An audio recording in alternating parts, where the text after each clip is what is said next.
الرحمن الرحیم الحمد للہ والصلاة والسلام علی سیدنا و نبینا رسول اللہ صلی اللہ علیہ وسلم، اما بعد۔ میرے اسلامی بھائیوں بہنوں، اللہ آپ پر رحم فرمائے۔ معلوم ہونا چاہیے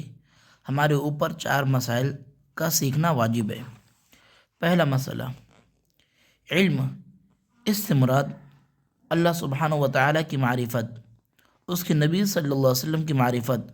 اور دین اسلام کی معرفت اور پہچان ہے، کیونکہ بلا علم و معرفت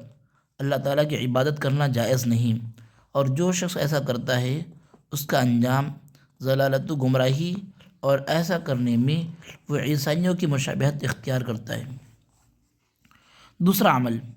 جس شخص نے علم حاصل کیا اور عمل نہیں کیا اس نے یہودیوں کی مشابہت اختیار کی، کیونکہ انہوں نے علم حاصل کیا اور عمل نہیں کیا۔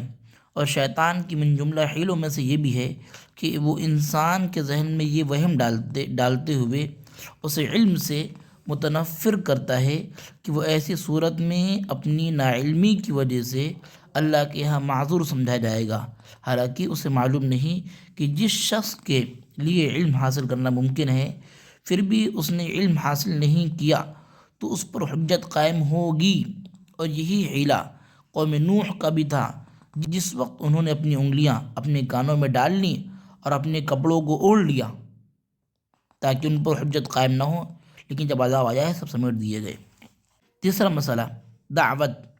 کیونکہ علماء اور دعات ہی انبیاء کرام کے وارث ہیں۔ اللہ تعالیٰ نے بنی اسرائیل پر لعنت فرمائی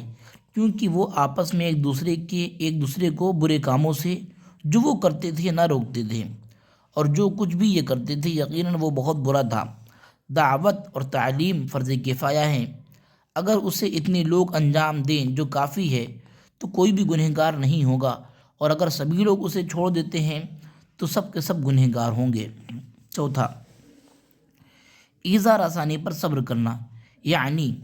علم حاصل کرنے، اس پر عمل کرنے اور اس کی طرف دعوت دینے کی راہ میں پیش آنے والی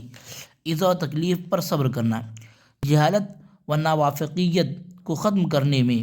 حصہ لیتے ہوئے اور واجب علم کے حصول کو آسان بنانے کے لیے ہم نے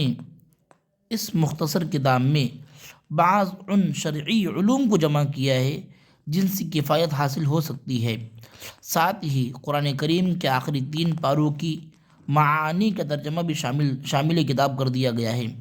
کیونکہ بارہا ان کا اعادہ و تکرار ہوتا رہے گا، اور سب نہیں تھوڑا ہی صحیح۔